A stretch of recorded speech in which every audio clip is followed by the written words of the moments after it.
উচ্চ মাধ্যমিকের অঙ্ক পরীক্ষা নিয়ে কি একটা বিশাল চিন্তা মাথায় ঘুরছে? সিলেবাসের বাইরে থেকে প্রশ্ন আসায় রেজাল্ট কি হবে এই ভেবে কি রাতের ঘুম নষ্ট হচ্ছে? একদম চিন্তা করবেন না। চলুন, আজকের এই আলোচনায় আমরা উচ্চ মাধ্যমিকের অঙ্ক পরীক্ষার এই 10 গ্রেস মার্কসের ব্যাপারটা একদম জলের মতো পরিষ্কার করে নিই, যাতে সব কনফিউশন দূর হয়ে যায়। তো প্রথমেই সবচেয়ে বড় আর পাকা খবরটা দিয়ে শুরু করা যাক। উচ্চ মাধ্যমিকের অঙ্ক পরীক্ষায় যে 10 নম্বর গ্রেস মার্কস হিসাবে দেওয়া হচ্ছে, এই খবরটা 100% সত্যি। কিন্তু আসল প্রশ্নটা হলো, এই নম্বরটা পাবেটাকে? এটা কি সব পরীক্ষার্থীর জন্যেই, নাকি এর পেছনে বিশেষ কোনো শর্ত আছে? চলুন এই বিষয়টাই এবার বিস্তারিতভাবে জেনে নিই। আচ্ছা, এই পুরো বিষয়টা শুরুটা হয়েছিল গত 19শে ফেব্রুয়ারি, মানে যেদিন উচ্চ মাধ্যমিকের অঙ্ক পরীক্ষাটা ছিল। আর পরীক্ষা হল থেকে বেরোনোর পর থেকেই ছাত্রছাত্রী আর শিক্ষকদের মধ্যে প্রশ্নপত্রের কয়েকটা অংশ নিয়ে একটা বড় সরর অভিযোগ উঠতে শুরু করে।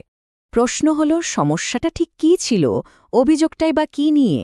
মূল সমস্যাটা ছিল, প্রশ্নপত্রে এমন কয়েকটা প্রশ্ন দেওয়া হয়েছিল যেগুলো নতুন সেমিস্টার সিস্টেমের যে সিলেবাস তার মধ্যেই পড়ে না। সোজা কথায় বললে, প্রশ্নগুলো ছিল আউট অফ সিলেবাস। সংসদও কিন্তু ব্যাপারটা খতিয়ে দেখেছে, আর তারা মোট 3টে প্রশ্নকে সিলেবাসের বাইরে থেকে এসেছে বলে চিহ্নিত করেছে। প্রশ্নগুলো হল 2-এর বি, যার জন্য ছিল 2 নম্বর, 11-র বি, যার জন্য ছিল 4 নম্বর, আর 11-র সি, যেটার জন্য ছিল আরও 4 নম্বর। তার মানে 2, 4 আর 4 মিলিয়ে মোট 10 নম্বর। ভাবুন একবার, নতুন সেমিস্টার সিস্টেমে যেখানে একটা নম্বরও ভীষণ দামি, সেখানে এই 10টা নম্বর একজন পরীক্ষার্থীর রেজাল্টে যে কি বিশাল একটা পার্থক্য করে দিতে পারে, সেটার আলাদা করে বলার দরকারই পড়ে না।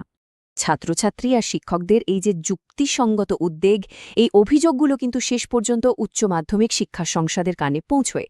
আর ভালো খবরটা হলো, সংসদ বিষয়টাকে মোটেই হালকাভাবে নেয়নি, বরং খুব গুরুত্ব দিয়ে দেখেছে আর সঙ্গে সঙ্গে ব্যবস্থা নেওয়ার সিদ্ধান্ত নিয়েছে।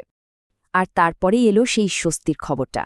উচ্চ মাধ্যমিক শিক্ষা সংসদের সভাপতি মাননীয় শ্রী চিরঞ্জীব ভট্টাচার্য, উনি নিজেই এই সিদ্ধান্তটা ঘোষণা করেন।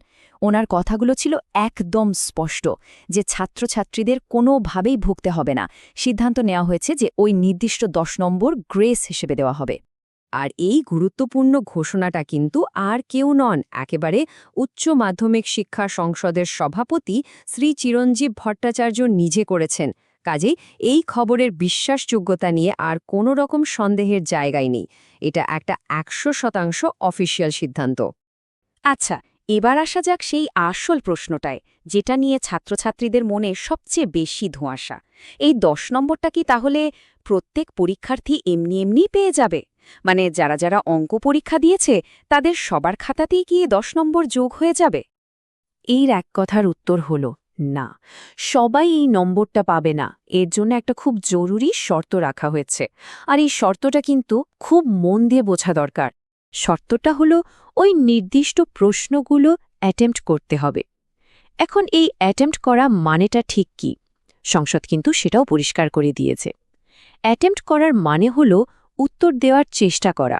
মানে পরীক্ষার্থীকে উত্তরপত্রে অন্তত ওই প্রশ্নগুলোর নম্বরটা লিখতে হবে।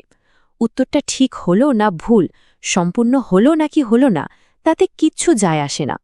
তাহলে নিয়মটা কি দাঁড়ালো? ব্যাপারটা খুব সহজ। যে সমস্ত পরীক্ষার্থী ওই 3টে প্রশ্ন অ্যাটেম্প্ট করেছে, মানে উত্তরপত্রে প্রশ্ন নম্বর লিখে উত্তর দেওয়ার চেষ্টা করেছে, তারা প্রত্যেকেই পুরো 10 নম্বর গ্রেস হিসেবে পেয়ে যাবে।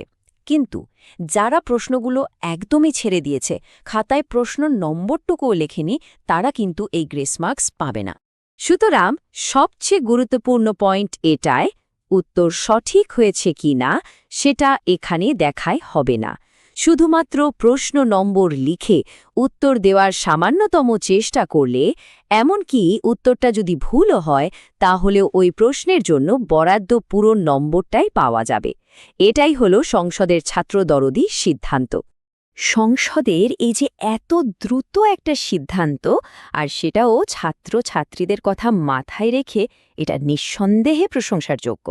এই একটা ঘোষণার ফলে হাজার হাজার পরীক্ষার্থী আর তাদের অভিভাবকদের মাথা থেকে একটা বিরাট দুশ্চিন্তার বোঝা নেমে গেল।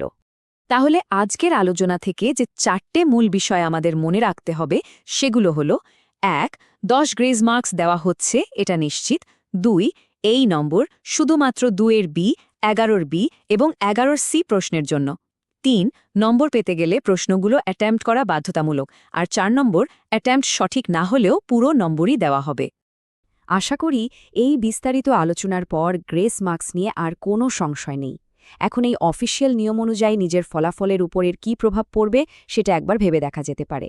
প্রশ্নগুলো কি অ্যাটেম্প্ট করা হয়েছিল, এই অত্যন্ত জরুরি তথ্যটা বন্ধুদের সাথে অবশ্যই শেয়ার করে নেবেন, যাতে তাদেরও দুশ্চিন্তা দূর হয়।